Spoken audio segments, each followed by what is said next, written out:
दोस्तों, महिलाओं का माँ बनना उनके लिए अपने आप में एक बहुत सुखद एहसास है। महिला 9वें महीने तक अपने गर्भ में पल रहे बच्चे को सही रखने के लिए हर प्रकार का ध्यान रखती है और लास्ट महीना यानी 9वें महीने में अपने बच्चे को जन्म देती है। लेकिन दोस्तों, किसी कारणवश महिला अपने बच्चे को 7वें महीने या फिर 8वें महीने में जन्म दे देती है। इसे हम लोग प्री मैच्योर लेबर भी बोल सकते हैं। यह एक समस्या है दोस्तों, जो कभी कभी किसी किसी महिलाओं में यह देखने के लिए मिल जाती है हो जाती है। इससे बच्चे और माँ दोनों के स्वास्थ्य पर संकट सा उत्पन्न हो सकता है। इसीलिए प्रेगनेंसी के स्टार्टिंग से ही महिला को अपने गायनो डॉक्टर के संपर्क में रहना चाहिए और समय समय पर जब आपको सोनोग्राफी यानी अल्ट्रासाउंड का डेट रहता है या फिर आपको नॉर्मल चेकअप का डेट रहता है, आपको क्लिनिक पे ज़रूर जाना चाहिए। तो दोस्तों, आज के इस वीडियो में हम लोग इन्हीं सारी समस्याओं को ठीक करने के साथ साथ और भी कई सारी समस्याओं को, बीमारियों को ठीक करने वाली दवा डुआडिलान रिटार्ड कैप्सूल के बारे में पूरा डिटेल्स जानेंगे। जैसे कि इसके फ़ायदे क्या है, इसके नुकसान क्या है, इससे रिलेटेड कुछ सावधानियाँ हैं वो क्या है, इसके खाने का तरीका क्या है, स्टोर करने का तरीका क्या है, इस दवा का कंपोजिशन क्या है, इसके निर्माता कंपनी का नाम क्या है और इसका प्राइस कितना है। तो दोस्तों, वीडियो को प्लीज़ पूरा आप लोग लास्ट तक देखिएगा ताकि हर एक चीज़ आप लोग को आसानी से समझ में आ जाए। तो चलिए दोस्तों, हम लोग वीडियो को स्टार्ट कर लेते हैं। मैं हूं रणधीर, आप लोग का अपने YouTube channel medicine inquiry and health tips में स्वागत करता हूं। तो दोस्तों, सबसे पहले हम लोग डुआडिलान रिटार्ड कैप्सूल के निर्माता कंपनी का नाम जानते हैं।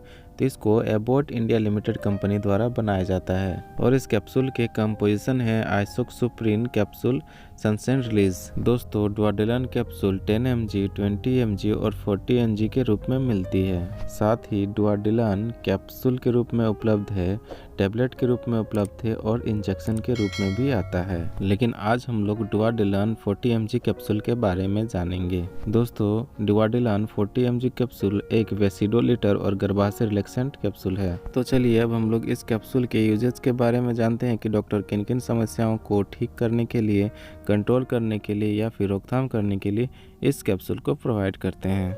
तो इस कैप्सूल का इस्तेमाल मेनली 3 बीमारियों को ठीक करने के लिए, कंट्रोल करने के लिए किया जाता है। वो पहला है प्री मैच्योर लेबर, दूसरा है पेरिफेरल वेस्कुलर रोग और तीसरा रेनॉल्ड रोग। अब हम लोग इन तीनों समस्याओं के बारे में थोड़ा विस्तार से जान लेते हैं। तो पहला है प्री मैच्योर लेबर।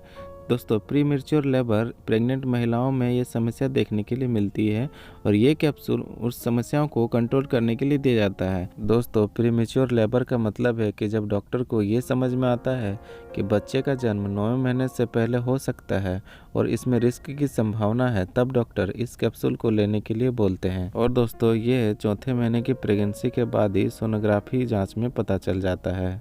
और अगर डॉक्टर को इसमें थोड़ा सा भी डाउट लगता है तो डॉक्टर हमको इस दवा को कुछ समय के लिए लेने के लिए बोल सकते हैं या फिर कंटिन्यू रखने के लिए भी बोल सकते हैं। साथ ही दोस्तों, जिन महिलाओं में ट्विंस प्रेगनेंसी रहती है यानी जुड़वा बच्चे रहते हैं, उन महिलाओं को 9वें महीने के पहले से ही प्री मैच्योर लेबर की समस्या को कंट्रोल करने के साथ साथ यूटेराइन रिलैक्सेंट में भी इस कैप्सूल का यूज करने के लिए डॉक्टर बोल सकते हैं। यूटेराइन रिलैक्सेंट का मतलब है दोस्तों, प्रेगनेंसी में चाहे वो सिंगल बेबी हो या फिर ट्विंस बेबी हो, ये कैप्सूल यूटेराइन को सॉफ्ट बनाकर फैलने में हेल्प करता है, जिससे कि बच्चे के वृद्धि और विकास में कोई समस्या उत्पन्न ना हो। तो दोस्तों, प्रेग्नेंट लेडीज़ के लिए यह दवा बहुत ही लाभदायक है और इसका रिजल्ट भी काफ़ी बेहतर देखने के लिए मिला है।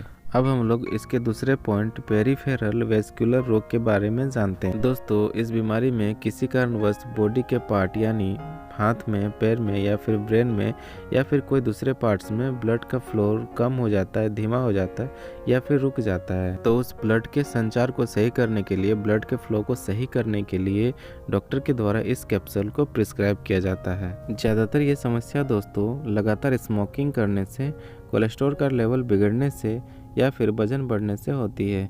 ये समस्या महिलाओं से ज़्यादा पुरुषों में देखने के लिए मिलती है। अब हम लोग तीसरा पॉइंट यानी रेनॉल्ड रोग के बारे में जानते हैं। तो दोस्तों इस बीमारी में हाथ तथा पैरों की उंगलियों में प्रॉपर ब्लड की सप्लाई नहीं पहुंच पाती है, जिससे कि उंगलियों का रंग हल्का पीला सा हो जाता है और सूजन भी हो जाता है। यह बीमारी ज़्यादातर ठंडी वाले जगहों पर देखने के लिए मिलता है।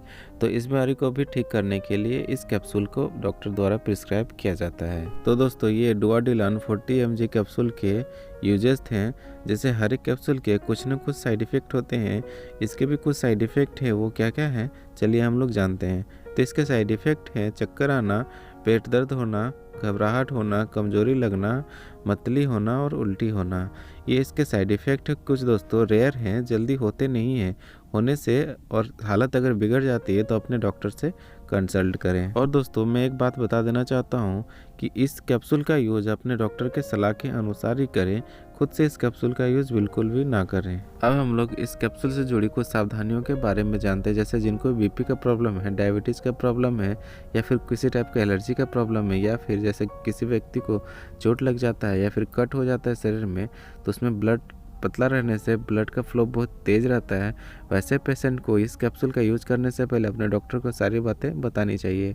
होता क्या है कि जब आप नहीं बताते हैं, कैप्सूल यूज़ करते हैं, तो साइड इफ़ेक्ट कुछ ज़्यादा ही देखने के लिए मिल सकता है।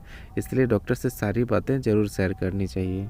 अब हम लोग इस कैप्सूल के यूज करने के तरीके यानी लेने के तरीके के बारे में जानते हैं। दोस्तों इस कैप्सूल को भोजन या नाश्ता करने के बाद नॉर्मल वाटर के साथ लिया जाता है।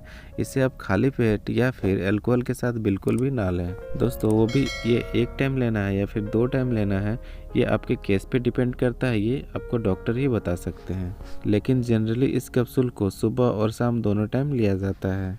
अब हम लोग इसके स्टोर करने के तरीके के बारे में जानते हैं कि इसको जब भी स्टोर करें, डायरेक्टली जहाँ पे धूप आती है और नमी वाले क्षेत्रों से दूर रखें।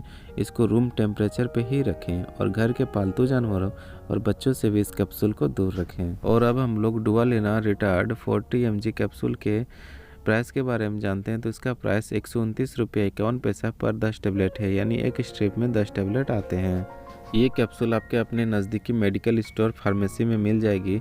साथ ही इसे आप ऑनलाइन परचेज भी कर सकते हैं, कुछ डिस्काउंट के साथ मिल सकता है। तो दोस्तों मैं उम्मीद करता हूँ कि आप लोग को डुआलिना रिटार्ड 40 mg कैप्सूल के बारे में हर एक चीज़ आसानी से समझ में आ गई होगी। फिर भी अगर आप लोग को कोई भी मन में सवाल है, सुझाव है, तो प्लीज़ कमेंट सेक्शन में ज़रूर पूछें, हम उसका टाइम टू टाइम ज़रूर रिप्लाई करेंगे। अगर ये वीडियो आप लोग को अच्छा लगा है तो प्लीज़ मेरे वीडियो को एक लाइक कर दे, साथ ही इस वीडियो को शेयर करें, दूसरे तक पहुँचाएं ताकि ये जानकारी उनको मिल सके। और अगर आप मेरे वीडियो पर नए हैं तो प्लीज़ मेरे channel medicine inquiry and health tips को सब्सक्राइब कर दें और बेल आइकन को दबाएं ताकि मेरे आने वाले वीडियो के नोटिफिकेशन सबसे पहले आप तक पहुंच सके। तब तक दोस्तों आप लोग स्वस्थ रहें, मस्त रहें। फिर मिलते हैं एक नए वीडियो के साथ। धन्यवाद।